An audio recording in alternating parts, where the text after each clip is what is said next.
Hello and welcome to my YouTube channel दोस्तों। आज हम बात करने वाले हैं ओली बोर्ड के 17 नवंबर को जो टेस्ट चल रहा है उसके बारे में। ये लाइव टेस्ट हमने अटेम्प्ट कर लिया है। मेरे 289 मार्क्स इसमें आए हैं। इसके बाद हम इस वीडियो में डिस्कस करेंगे यहाँ पे जनरल अवेयरनेस के टोटल 25 क्वेश्चंस का। तो टाइम ना देखते हुए यहाँ पे स्टार्ट करते हैं क्वेश्चन नंबर 1 से। क्वेश्चन नंबर 1 देखते हैं। Question number 46। क्वेश्चन नंबर 46 बात करता है विश्व कौन सा पहला कार्बन तटस्थ देश है। यानी कार्बन न्यूट्रल देश की बात हो रही है। अगर कार्बन न्यूट्रल कंट्री की बात करें तो अगर भूटान को देखा जाए तो भूटान हमारा कार्बन नेगेटिव की कैटेगरी में आने लग गया है अभी। इसके साथ ही अगर जैसे कुछ अदर कंट्री जो कि क्लेम करती है कि वो कार्बन न्यूट्रल कंट्रीज है तो वो है हमारी कोमोरोस एंड सेकंड कंट्री है सूरीनाम। ये दोनों कंट्रीज भी अपने आप को कार्बन न्यूट्रल कंट्रीज कहती है, लेकिन ऑफिशियली कार्बन न्यूट्रल कंट्री जो इस वक्त है वो हमारा भूटान है। इसी के साथ क्वेश्चन नंबर 47 पे चलते हैं। क्वेश्चन नंबर 47 बात करता है राष्ट्रीय महिला आयोग की स्थापना कब की गई। तो राष्ट्रीय महिला आयोग की स्थापना की गई थी 31 जनवरी 1992 को। अगर इसके चेयरपर्सन की जो करंट चेयरपर्सन है इसकी बात करें तो वो है विजय किशोर। और ये एक स्टेचुअरी बॉडी है जो कि गवर्नमेंट को जो पॉलिसी मेटर्स होते हैं जिनमें की मूवमेंट्स अफेक्ट होती है उन सबको एडवाइज करती है, उन पॉलिसी मेकिंग में एडवाइज करती है कि स्टेचुअरी बॉडी है। आंसर हो गया 1992। क्वेश्चन नंबर 48 पे चलते हैं। क्वेश्चन नंबर 48 कहता है हमारा आईसीएआर भाक्र अनुप यानी रेपसीड की बात हो रही है। रेपसीड की बात हो रही है और मस्टर्ड सरसों अनुसंधान निदेशालय का मुख्यालय कहाँ पे है। तो ये मुख्यालय हमारा है भरतपुर राजस्थान में। अगर इसी की बात करें तो आईसीएआर की यहाँ पे जिक्र हुआ है तो आईसीएआर का जो मुख्यालय हेडक्वार्टर है वो हमारा है न्यू दिल्ली में, जो कि एक एग्रीकल्चर ऑर्गेनाइजेशन है। Indian council of agriculture research, ये इसकी फुल फॉर्म हो गई। क्वेश्चन नंबर 49 की बात करते हैं। नीचे वनारोपण के बारे में कुछ कथन दिए गए हैं, तो चलिए कथन देखते हैं। वनारोपण से बाढ़ आती है, जबकि ये गलत है, क्योंकि अगर वन लगाएंगे, पेड़ पौधे लगाएंगे तो उससे हमारी बाढ़ की समस्या कम होती है। बाढ़ कम कम होती है उससे, तो ये पहला तो गलत हो गया। वनारोपण से पारिस्थितिक तंत्र में गड़बड़ हो सकती है, जबकि ये भी गलत है। पारिस्थितिक तंत्र में हमेशा मतलब कि अगर कुछ अच्छा होगा तो वनारोपण, पेड़ जितने पेड़ लगाएंगे उतना ही पारिस्थितिक तंत्र अच्छा रहेगा, उतना ही ग्राउंड लेवल पे जो बेस लेवल उसका इकोसिस्टम है वो अच्छा रहेगा। तो यहाँ पे दोनों ही गलत है, तो ऑप्शन नंबर ए इसका करेक्ट आंसर हो जाएगा। नेक्स्ट क्वेश्चन पे चलते हैं। क्वेश्चन नंबर 50 बात करता है प्राणी जगत के किस संघ की विशेषता शरीर पर परवार या मेंटल और सेल का ढका होना है। तो बात करें मोलस्का। मोलस्का जो हमारा आंसर है, मोलस्का का क्या होता है, इसमें एक्सोस्केलेटन जो होता है वो बहुत हार्ड होता है। एंड ये प्राणी जगत का जो हमारा एनिमल किंगडम है, एनिमल किंगडम का सबसे सेकंड लार्जेस्ट फाइलम है। अगर बात करें कि लार्जेस्ट, फर्स्ट लार्जेस्ट यानी कि टॉप लार्जेस्ट फाइलम कौन सा है, तो फर्स्ट हमारा हो जाता है ऑर्थोपोडा, जिसमें कि हमारे कीट पतंगे मच्छर वगैरह ये सब आते हैं, वो सारा होता है ऑर्थोपोडा में, जिसका भी सबसे ज्यादा। और इसमें अगर देखी जाए मोलस्का, मोलस्का में होती है हमारी बायलेटरल सिमेट्री होती है एंड ओपन सर्कुलेटरी सिस्टम होता है।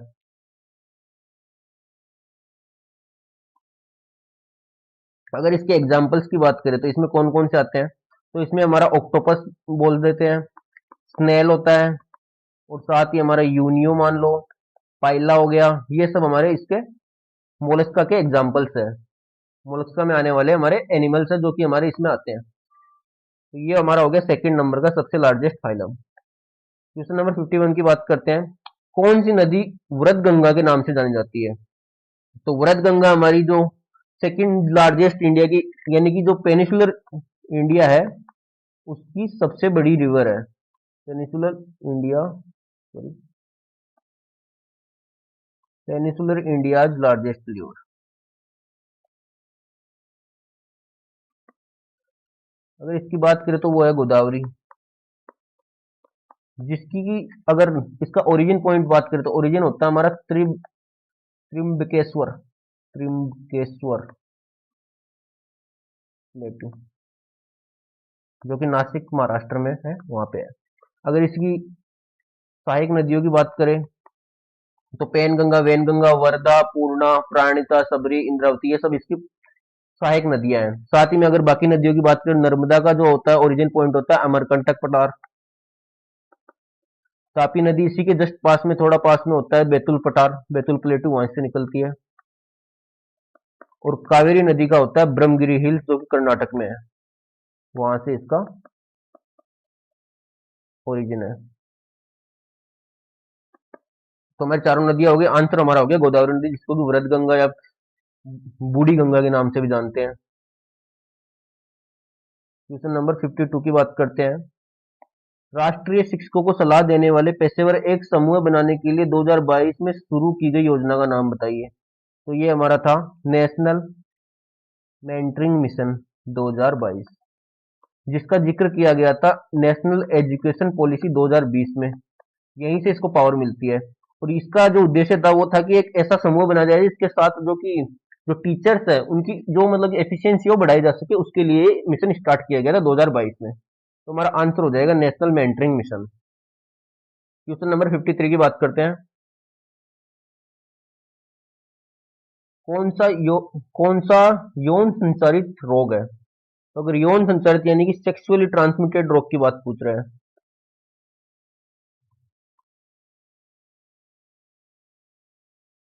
HIV, ह्यूमन इन्फ्लुएंजा वायरस, ये हमारा ये भी है। HPV, ह्यूमन पेपिलोमा वायरस, ये भी हमारा सेक्सुअली ट्रांसमिटेड डिजीज है। हेपेटाइटिस बी भी, और सिफिलिस, सिफिलिस जो कि हमारा होता है बैक्टीरिया से, और बाकी तीनों होते हैं वायरस से। तो हमारे आंसर हो जाएंगे ए बी सी डी, उपयुक्त सभी जो सारे होते हैं वो यौन संचारित रोग होते हैं। अगर बात करें हेपेटाइटिस बी की, तो हेपेटाइटिस ए, बी और सी तीन अलग अलग होते हैं, जिनकी इनके जो ट्रांसमिशन मीडियम होता है उसकी तरफ इसका नाम जाना जाता है। जैसे हेपेटाइटिस ए होता है, वो हमारा फैलता है फूड के थ्रू। जो भी इन्फेक्टेड फूड होता है उसको अगर साथ में शेयर करते हैं, उससे हेपेटाइटिस ए हो जाता है। अगर सेक्सुअली ट्रांसमिटेड हो रहा है ये, तो हमारा होता है हेपेटाइटिस बी। और हेपेटाइटिस सी होता है जो इन्फेक्टेड ब्लड होता है, इन्फेक्टेड सॉरी इन्फेक्टेड ब्लड, उससे हमारा फैलता है हेपेटाइटिस सी। तो ये तीनों हेपेटाइटिस के हो गए। क्वेश्चन नंबर 54 पे चलते हैं। ये थोड़ा फास्ट रिवीजन है, आपको बस ये एक शॉर्ट एनालिसिस है जो कि आपको क्वेश्चंस का थोड़ा नजरिया बताएगा। क्वेश्चन नंबर 54 की बात करें तो 54 में बोला गया भारत के किस ब्रिटिश गवर्नर जनरल और उनसे जुड़ी घटनाओं को सही सम्मिलित करने किया गया है। तो लॉर्ड विलियम बेंटिक की बात करें तो इन्होंने सती प्रथा का उन्मूलन किया था, और ये लगभग 1829 के आसपास इंडिया में थे। अगर बात करें लॉर्ड लिटन, तो लॉर्ड लिटन से तो काफी सारी चीजें रिलेटेड है। लॉर्ड लिटन की बात करें तो ये 1876 से लेके 1880 तक यहाँ के वायसराय थे। अगर इसकी बात तो इन्होंने इनके टाइम पे जो जो चीजें हुई वो बता देता हूँ एक बार के लिए। तो इन्होंने सबसे पहले तो वर्नाकुलर प्रेस एक्ट को लागू किया था, जो कि यहाँ पर प्रेस की स्वतंत्रता को छीना था इंडिया में। सेकंड था आर्म्स एक्ट, जिसके तहत इंडिया में जो इंडियन ओरिजिन लोग हैं उनके लिए उनको हथियार रखने की इजाजत नहीं थी, और उनको काफी सारे मतलब कि अगर उनको हथियार लेना भी है तो बहुत सारे मतलब लाइसेंसिंग वगैरह चालू कर दिया था। तीसरा इनके टाइम में हुआ था इल्बर्ट बिल विवाद, जो कि इल्बर्ट बिल कहता था कि जो मतलब यूरोपियंस है उन पे भी इंडियन जो लॉयर्स या इंडियन जज है उन पे वो सुनवाई कर सकते हैं इंडियन अदालतों में भी। फोर्थ था हमारा सेकेंड एंग्लो अफगान अफगान वार, जो कि इसी टाइम हुआ था।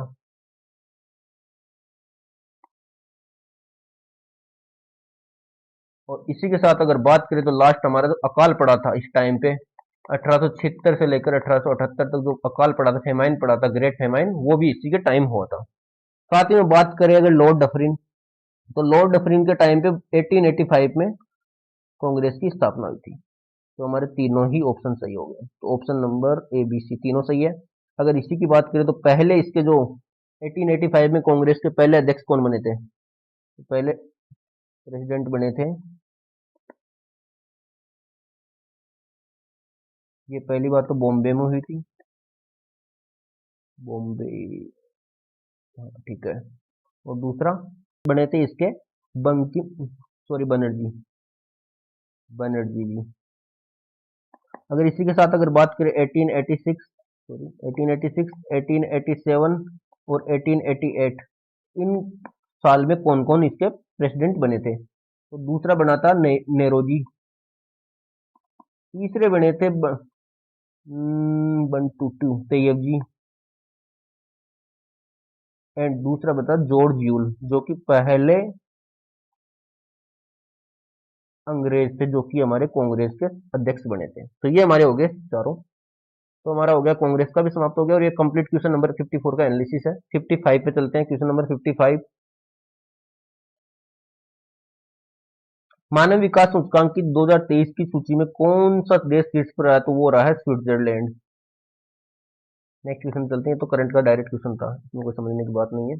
अगर इसमें बात करें तो निम्न में से किसे पूंजीगत व्यय माना गया है? तो पूंजीगत व्यय क्या होता है? Capital expenditure.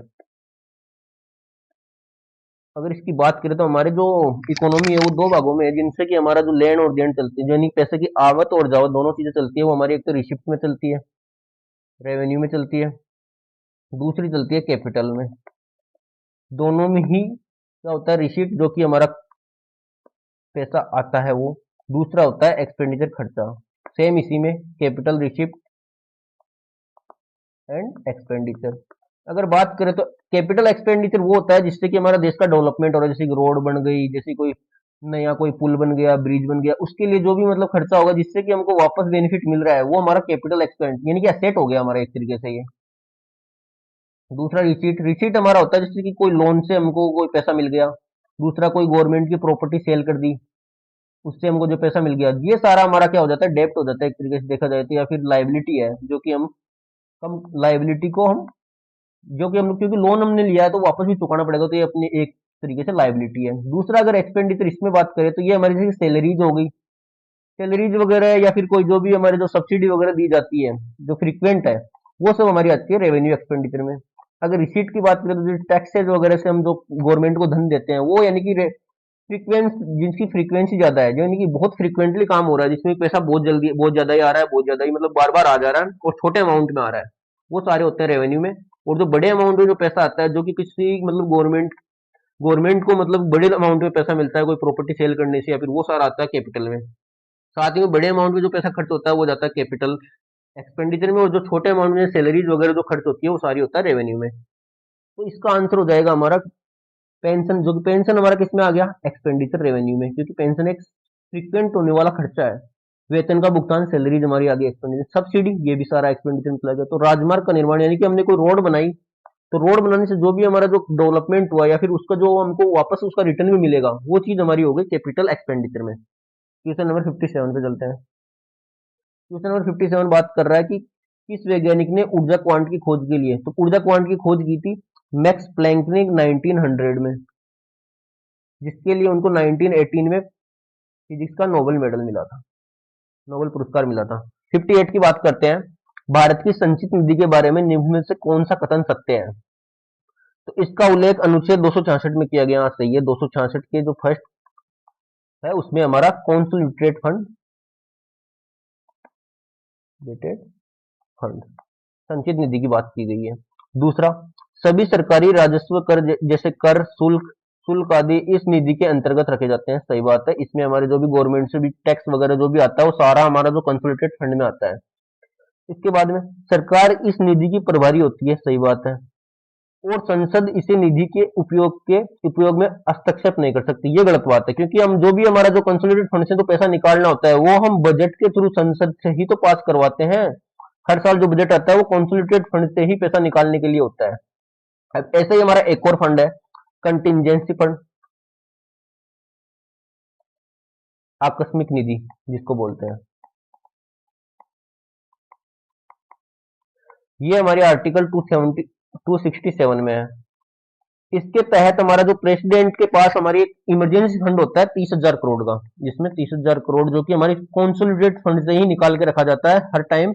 इसमें मेंटेन किया जाता है 30,000 करोड़ रुपए, जो कि हमारे जो इमरजेंसी में काम आते हैं। और एक प्रेसिडेंट सिर्फ साइन करके मनी को गवर्नमेंट को दे सकता है और वो यूज कर सकती है किसी भी इमरजेंसी पर्पज के लिए। क्वेश्चन नंबर 59 पे चलते हैं। क्वेश्चन नंबर 59 की बात करें तो 5 जनवरी 1966 को स्थापित भारत के प्रथम प्रशासनिक सुधार आयोग के अध्यक्ष कौन थे? अगर एडमिनिस्ट्रेटिव रिफॉर्म कमीशन की बात करें तो हमारे इंडिया में हुए हैं ये दो। फर्स्ट हमारा हुआ था 1996 में, सेकंड हुआ है 2005 में। अगर फर्स्ट के अध्यक्ष की बात करें तो पहले इसके अध्यक्ष बने थे मोरारजी देसाई। उसके कुछ ही टाइम बाद में मोरारजी देसाई का क्या हो गया, वो उप प्रधानमंत्री बन गया और उसके बाद में इसके अध्यक्ष बनाए गए थे के हनुमंतैया। अगर 2005 वाले जो सेकंड एडमिनिस्ट्रेटिव रिफॉर्म कमीशन की बात करें तो इसके अध्यक्ष थे वीरप्पा, एम वीरप्पा मोइली।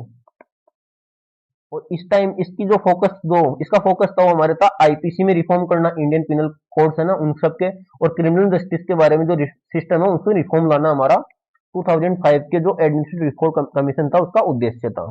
अगर क्वेश्चन नंबर 60 की बात करें, क्वेश्चन नंबर 60 में खिलाड़ियों को उनके संबंधित खेलों से संबंधित करना है। तो अगर देखा जाए तो आर वैशाली हमारी हो जाती है शतरंज से रिलेटेड। पारुल चौधरी हमारी है एथलेटिक। ओजस प्रवीण देवताले हो गए हमारे मुक्केबाजी से रिलेटेड।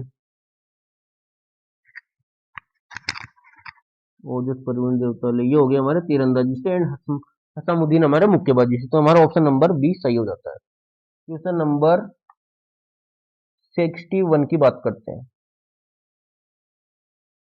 आवर्त सारणी में कौन सा समूह पूर्ण रूप से रेडियोधर्मी तत्वों से बना होता है? ये होता है हमारा एक्टिनाइड ग्रुप, जिसमें कि हमारे यूरेनियम हो गया, रेडियम हो गया, ये सब हमारे इसमें एक्टिनाइड ग्रुप में आते हैं, जिसको इसमें एक्टीनियम हो गया। अगर अक्रिय गैस समूह की बात करें तो ये हमारा 18वां ग्रुप होता है, जिसमें कि हमारे आते हैं हीलियम,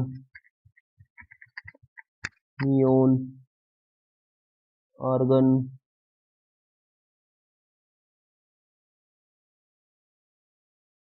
ये सब हमारे 18th इनर्ट गैसेज में आते हैं। हेलोजन ग्रुप की बात करें तो हमारा 17 ग्रुप होता है, जिसमें फ्लोरीन, क्लोरीन ये सब आते हैं, आयोडीन, ये सब हमारे हेलोजन ग्रुप में आते हैं। तो हमारा आंसर हो जाएगा एक्टिनाइड ग्रुप। क्वेश्चन नंबर 62 की बात करते हैं।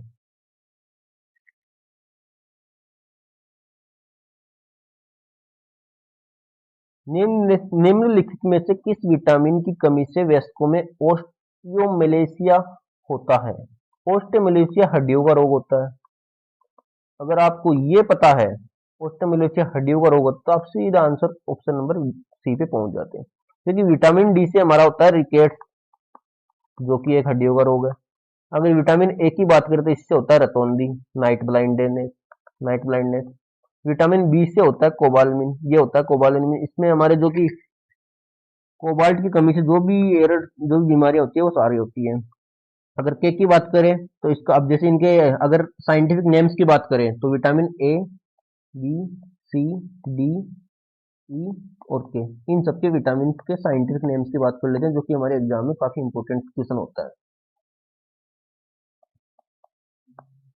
अगर विटामिन ए की बात करें तो इसका नाम होता है रेटिनोल। दूसरा का नाम होता है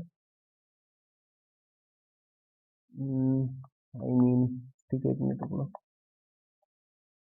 थाइमीन। तीसरा होता है एस्कार्बिक, कैल्सिफेरोल,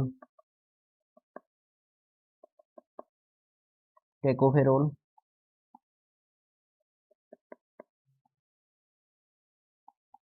हिलोक्विनोल। अगर इसकी ट्रिक याद करनी है तो रैथ है, पर को यहाँ पे साइलेंट कर देना, पर ए तो रथ पर एक टॉफी एक हमारी ट्रिक है, जिससे कि हम साइंटिफिक नेम से याद कर सकते हैं इनके।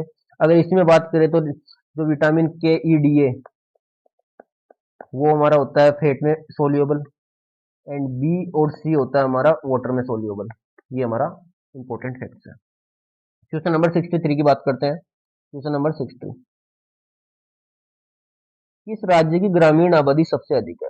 अगर पॉपुलेशन की बात करें इंडिया में तो टोटल पॉपुलेशन में से जो रूरल पॉपुलेशन है वो हमारी 833 मिलियन, ये 2011 की पॉपुलेशन इंडेक्स की सेट है,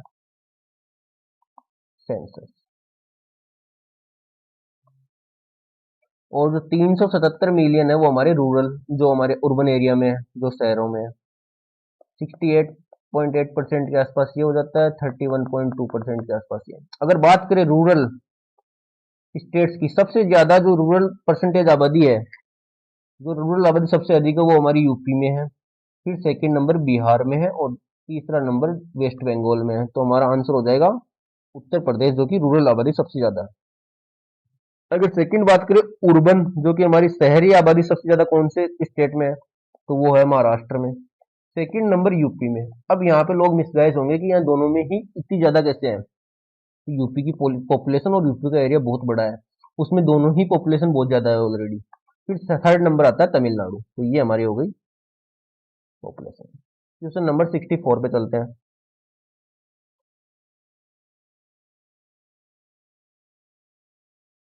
सही कथन का पहचान करें। प्रतिरोधकता इस बात का माप है कि कोई पदार्थ कितनी मात्रा में विद्युत धारा प्रवाहित होने देता है। तो वो हमारा होता है कंडक्टेंस, ना कि प्रतिरोधकता।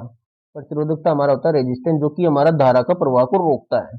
जबकि अगर ये जो धारा का प्रभाव कितनी प्रभाव हो रहा है, वो हमारी होती है चालकता, जिसको बोलते हैं कंडक्टेंस, जो कि इसका उल्टा है। तो पहला गलत हो गया। विशिष्ट प्रतिरोध की एसआई इकाई ओम प्रति मीटर होती है। तो इसका फॉर्मूला लिख के बताता हूँ। जो हमारा विशिष्ट प्रतिरोध होता है वो हमारा होता है आर ए बाई एल, जहाँ पे ए तो हो रहा है एरिया, ये होती है लेंथ, एंड ये होता है रेजिस्टेंस, एंड ये रेजिस्टिविटी, जिसको हम स्पेसिफिक रेजिस्टेंस या विशिष्ट प्रतिरोध बोलते हैं। तो रो का क्या हो गया, रेजिस्टेंस का हो जाएगा ओम, एरिया का हो जाएगा मीटर स्क्वायर, लेंथ का मीटर। तो ओम मीटर होना चाहिए, जबकि ओम प्रति मीटर गलत हो गया। प्रतिरोधकता का सूत्र सही है, ये सही हो गया। विद्युत चालकता प्रतिरोधकता के अनुक्रमानुपाती होती है। अनुक्रमानुपाती नहीं, व्युत्क्रमानुपाती होती है। तो ये भी गलत हो गया। तो ऑप्शन नंबर सी हमारा सही आंसर हो गया, जो कि हमारा प्रतिरोधकता का, जो कि हमारा विशिष्ट प्रतिरोध या रेजिस्टिविटी, कुछ भी बोल दो, स्पेसिफिक रेजिस्टेंस, सबका हमारा आंसर हो गया। इस पंचवर्षीय योजना में परिवार नियोजन कार्यक्रम की शुरुआत की गई थी। तो परिवार नियोजन कार्यक्रम देखा जाए तो 1952 में स्टार्ट किया था, जो कि पूरे वर्ल्ड में अगर देखा जाए तो सबसे पहला शायद देश था जिसमें कि परिवार नियोजन कार्यक्रम की शुरुआत हुई थी। लेकिन चौथी पंचवर्षीय योजना में इसको बहुतायत में, मतलब कि इसको प्रचार प्रसार किया गया था, और इसको इसके एम्स में लिया गया था, इसके मतलब कि जो उद्देश्यों में से लिया गया था। ऑप्शन हो जाएगा हमारा चौथी पंचवर्षीय योजना। सितंबर 2024 में महिला सशक्तिकरण योजना सुभद्रा योजना को बढ़ावा देने के लिए निम्नलिखित में से किस राज्य सरकार द्वारा सुभद्रा जागरूकता वैन शुरू की गई। तो वो की गई है ओडिशा में। जो कि वुमेन्स होती है, जो कि 21 से 60 साल की वुमेन्स है, उनके लिए है direct finance, direct financial benefit scheme है। इसकी बात करें तो 1 करोड़ महिलाओं को ये फाइनेंस से आत्मनिर्भर बनाएगा। ये मोदी जी द्वारा लॉन्च की गई योजना है। क्वेश्चन नंबर 67 पे चलते हैं। क्वेश्चन नंबर 67, जायद फसलों के बारे में निम्नलिखित में से कौन सा कथन सही है। जायद फसलों की बात करें तो हमारी तीन फसलें होती है, रबी, खरीफ एंड जायद।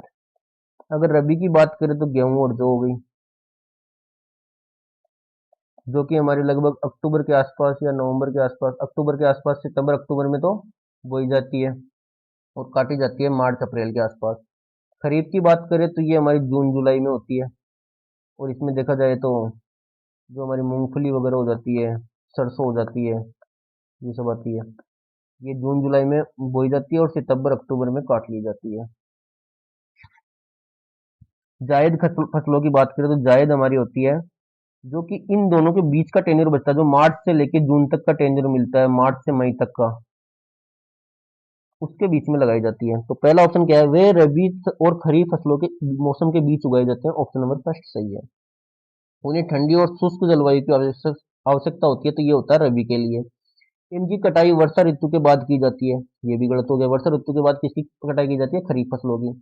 ये मुख्यतः अनाज की फसलें पैदा करती है। मुख्यतः अगर अनाज देखा जाए तो रबी की फसलों में वो पैदा होता है। तो हमारा ऑप्शन नंबर फर्स्ट सही हो गया।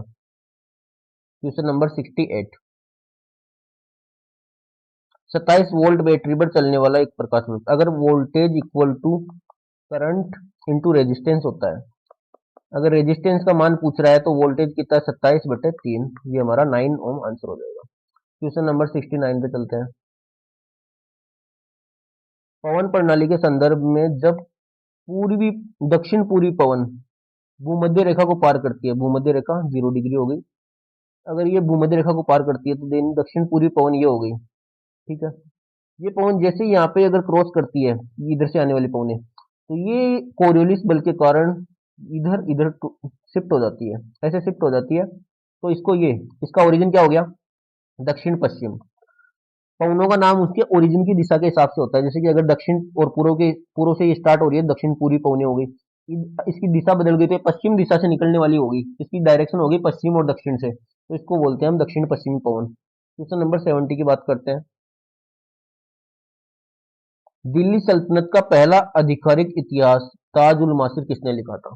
तो दिल्ली सल्तनत में जो पहला ही इतिहास लिखा गया था, दिल्ली सल्तनत का जो पहला ऐतिहासिक जो डॉक्यूमेंट मिलता है वो है ताज उल मासिर, जो कि लिखा था सरूद्दीन हसन निजामी ने। इसी में अगर बात करें, अगर अमीर खुसरो, जिसको तूतीय हिंद का भी टाइटल दिया गया था, उन्होंने लिखा था तुगलकनामा। अगर मिनाज हुस सिराज की बात करें तो इन्होंने लिखा था तबाकत ए मासिरी नासिरी। और अगर जियाउद्दीन बरूनी की बात करें तो इन्होंने दो जो इम्पोर्टेंट जो उपन्यास लिखे थे, या जो इनकी बुक्स है, तारीख है फिरोज शाही, जो कि एग्जाम में बहुत ज्यादा इंपॉर्टेंट है, बार बार ये क्वेश्चन आते हैं। फतवा ए जहनदारी। तो ये था आज हमारा जीके का एनालिसिस, हॉलीवुड के जो आज का टेस्ट था उसके। तो गाइस नेक्स्ट वीडियो में मिलेंगे, तब तक के लिए वीडियो को लाइक कीजिए, कमेंट कीजिए, अगर कुछ समझ में नहीं आया हो तो सब्सक्राइब कीजिए चैनल को। Thank you.